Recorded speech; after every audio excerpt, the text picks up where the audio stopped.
لبيك اللهم لبيك لبيك لا شريك لك لبيك. بأسه حل بكفر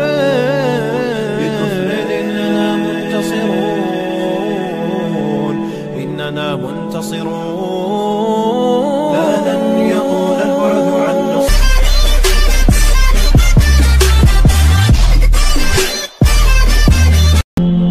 Kalau kita menilik sejarah di dalam beberapa kitab para ulama, kita akan mendapati ada yang melatar belakangi sejarah dari malam Lailatul Qadar atau malam yang lebih mulia dari 1000 bulan ini.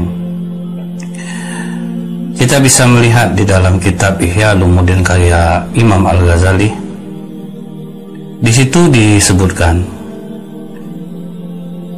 pernah suatu kali Nabi Muhammad SAW sedang berkumpul bersama para sahabat.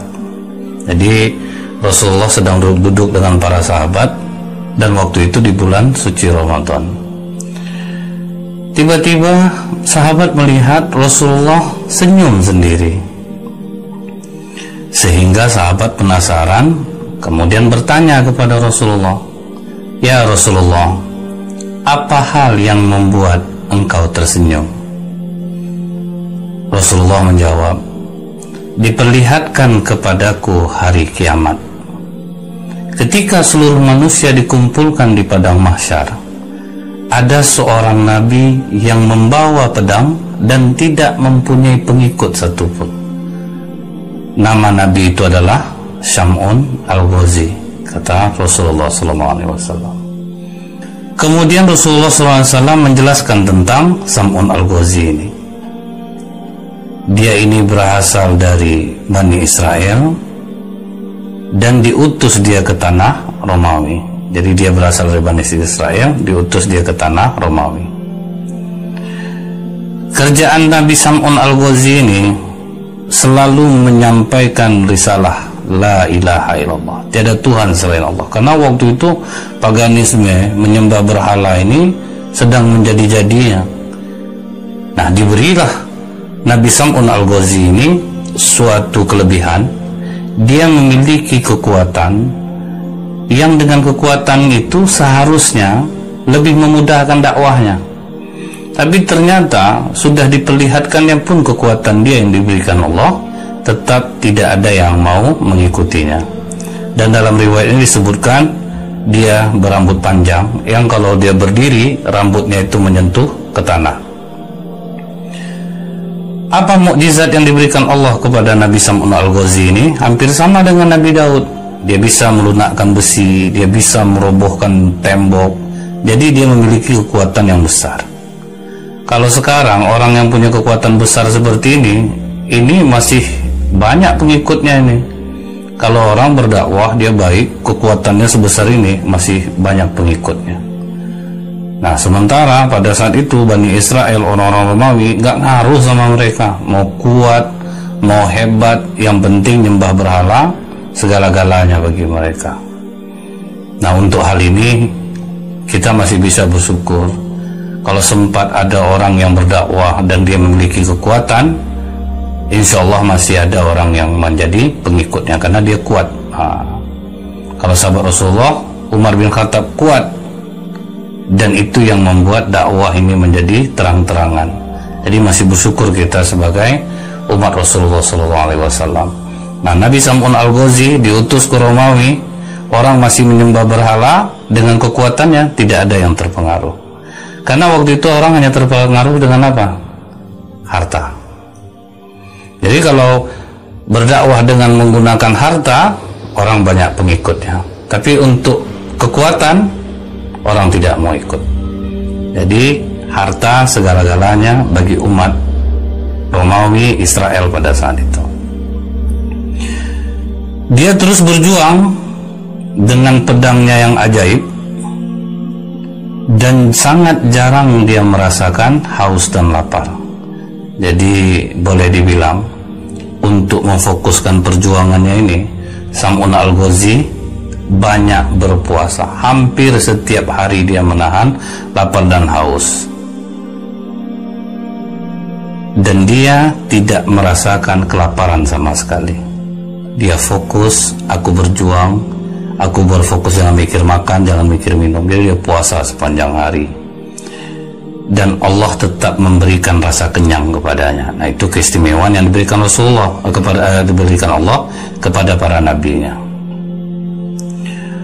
Riwayat ini juga menceritakan selain dia berjuang di jalan Allah, ibadahnya pun sangat dahsyat.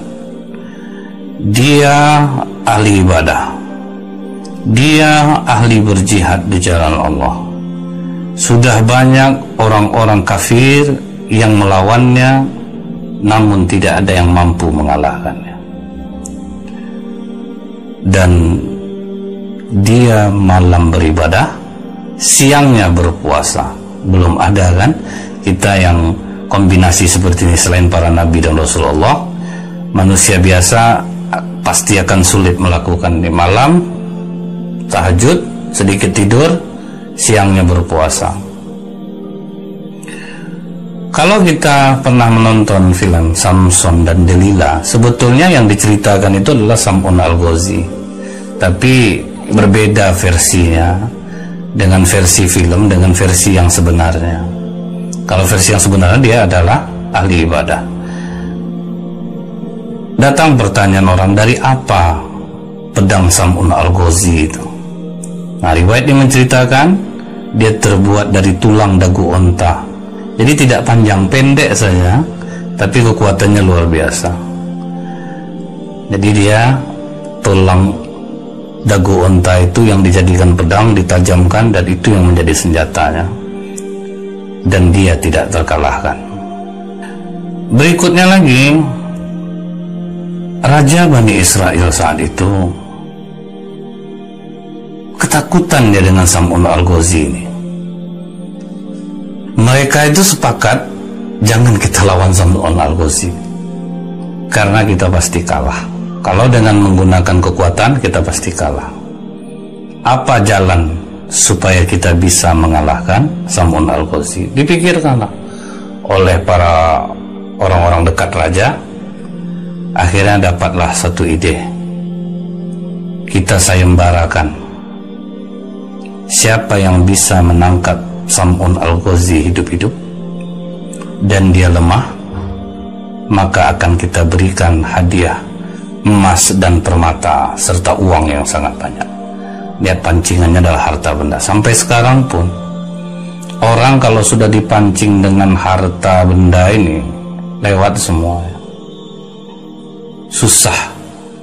Orang jujur pun berkecimpung di dalam hal ini jarang yang lolos, karena pengaruh kekayaan harta benda ini sejak dahulu memang ini yang dijadikan orang senjata.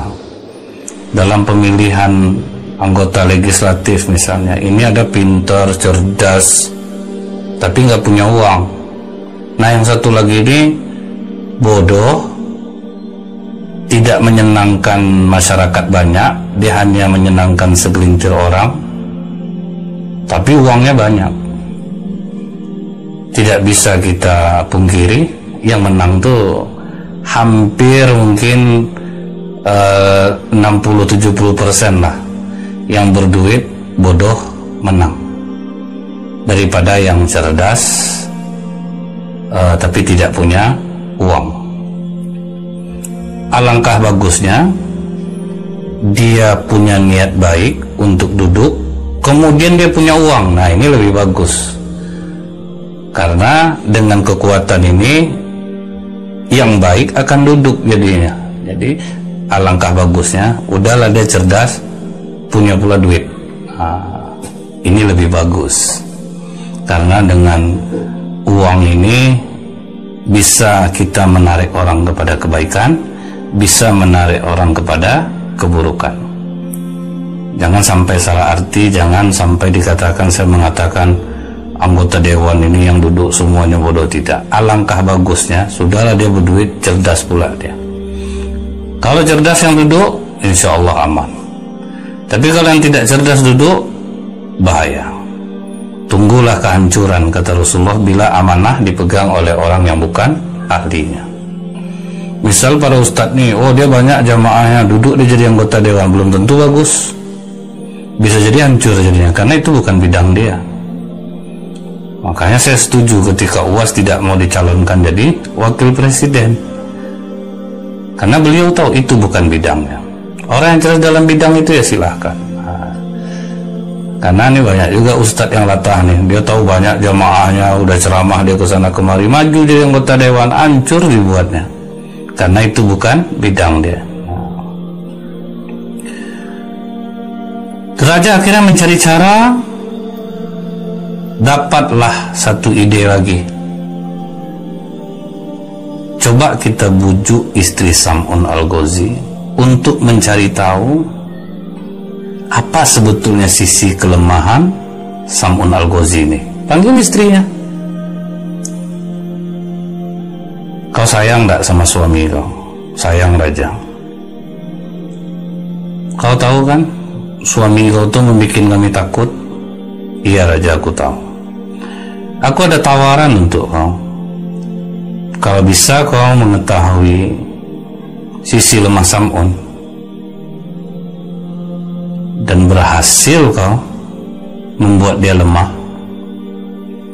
kami berikan kau uang, perhiasan, permata yang banyak. Baru satu kali tawaran langsung diiyakan, bersedia dia mengkhianati suaminya. Nah, ini bahaya bagi para istri. Kalau istri yang tidak soleha, dia akan mudah mengkhianati suaminya kalau ada orang yang menawarkan uang kepadanya. Tapi kalau istri yang soleha, jangankan itu suaminya dalam keadaan tidak ada pun dia siap mendampinginya. Jadi wanita ini bisa baik negara karena wanita, bisa hancur negara karena wanita. Wanita dijadikan sebagai simbol untuk melemahkan pria, tapi wanita juga bisa menjadi tiang penyangga yang menguatkan perjuangan pria. Dalam riwayat ini dimanfaatkan, mau tidak mengkhianati suami itu? Akhirnya dia katakan mau. Bagaimana caranya? Diberikanlah pengikat yang kuat. Ini coba kau ikat suami kau pas tidur dengan ikat ini. Nanti setelah dia lemah, tidak usah kau yang membunuh, kami yang datang. Setuju dia. Cuman malam pertama, karena Sam'un Al-Ghazi ini sholat malam yang disyariatkan padanya sangat lama waktu itu dia mengerjakannya, sehingga istrinya ngantuk, tidak jadi mengikatnya. Besok dia datang kepada raja, maaf raja, saya ketiduran semalam, Sam'un Al-Ghazi sholatnya lama. Oh tidak masalah, jangan khawatir, masih ada kesempatan. Jadi kalau untuk rencana buruk itu, kesempatan selalu terbuka, asal dia berhasil dengan tujuannya. Pas malam kedua, suaminya sedang tidur, diikatnya lah dengan tali itu dengan sangat kuat. Begitu Sam'un Al-Ghazi terbangun, heran dia, ditanyanya ke istrinya, siapa yang mengikat aku nih? Aku, suamiku. Maksud kau apa? Aku hanya ingin mengetahui sejauh mana kekuatanmu. Kalau ini menggeliat aja, aku tuh buka nih, geliat ya, tanggal. Kuat kau ya suamiku. Iyalah, ini kan kekuatan dari Allah, bukan dari aku. Allah yang mengizinkan. Tetap membawa Allah. Ini kadang kita dipuji, kuat abang-abangnya. Iyalah, abang dari muda rajin olahraga, langsung dia merasa bangga. Nah pada hari berikutnya, pas suaminya sedang tidur lagi, diikatnya lagi dengan tali yang lebih kuat dari hari kemarin, diberikan oleh raja. Pas besoknya dia terbangun, dia lihat, loh, ini kok terikat lagi? Kau lagi yang ikat aku, istriku? Iya, suamiku. Untuk apa kau ingin mengetahui sejauh mana kekuatanku? Istriku, apapun tidak akan ada yang mampu melemahkanku, karena kekuatannya dari Allah. Dia gerak sedikit, tetap tanggal lagi. Akhirnya sang istri menggunakan cara merayu. Kalau diikat langsung tidak bisa, dirayu lah. Pandai dia untuk memang melumpuhkan hati suami itu, salah satunya memang dirayu. Nah, dirayu oleh istrinya nih, aku kan sudah lama bersamamu, masa kau tidak percaya dengan aku? Kalau memang kau cinta dengan aku Sam'un, pasti kau tidak keberatan untuk menyampaikan apa yang menjadi kelemahanmu. Kalau diikat kamu gak bisa bergerak tuh pakai apa gitu. Wahai istriku, aku ini diberikan kekuatan oleh Allah melalui rambutku yang panjang ini. Jadi kalau misalnya aku diikat dengan apapun, itu mudah aku untuk melepaskannya. Tapi kalau orang mengikat aku dengan rambut aku nih, aku tidak akan berdaya, istriku. Nah, udah dapat dia rahasianya. Dapat dia rahasia kelemahan suaminya. Pas suaminya tidur, dipotongnya rambut suaminya cukup panjang, 4 helai, 4 helai, 4 helai, 4 helai. 4 helai dia ikat di tangan kanan, 4 helai di tangan kiri, 4 helai di kaki kanan, 4 helai di kaki kiri. Tapi dia ketakutan nih, betul enggak nih? Begitu Sam'un bangun, ditanya, kau mengikat aku dengan rambutku? Iya, aku hanya ingin mengetes apa betul kau bilang dengan rambutmu kau akan lemah. Berusahalah Sam'un untuk melepaskan ikatan itu, namun sia-sia. Sam'un betul-betul lemah. Melihat Sam'un lemah, langsung dia sampai kepada raja. Dia katakan, wahai raja, aku telah berhasil mengikat Sam'un. Ternyata kelemahannya adalah rambutnya. Dia tidak bisa apa-apa sekarang. Pengkhianatan istri terhadap suami. Padahal suaminya Nabi, istrinya berkhianat.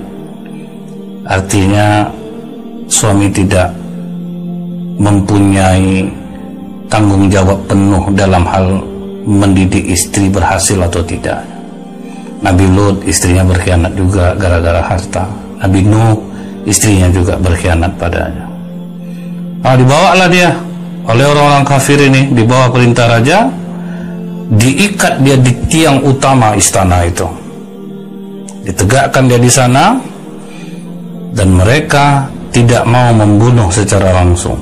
Apa yang mereka lakukan dalam riwayat ini disebutkan, dipotong kedua telinganya, dipotong bibirnya, jadi bibirnya dipotong, kedua tangan dipotong, kedua kaki dipotong. Dia disiksa, dibutakan kedua matanya. Mereka ingin supaya Nabi Sam'un Al-Ghazi mati secara perlahan-lahan, karena dia sudah banyak membunuh orang-orang yang menentang Allah. Dibuat dia menderita akibat pengkhianatan istri. Di saat-saat seperti itu, Nabi Sam'un Al-Ghazi diperlakukan dengan cara biadab. Pertolongan Allah datang melalui malaikat Jibril, langsung datang kepada Sam'un Al-Ghazi. Wahai Sam'un, apa yang kau inginkan saat ini? Kata Sam'un, ya Allah, ampunilah aku.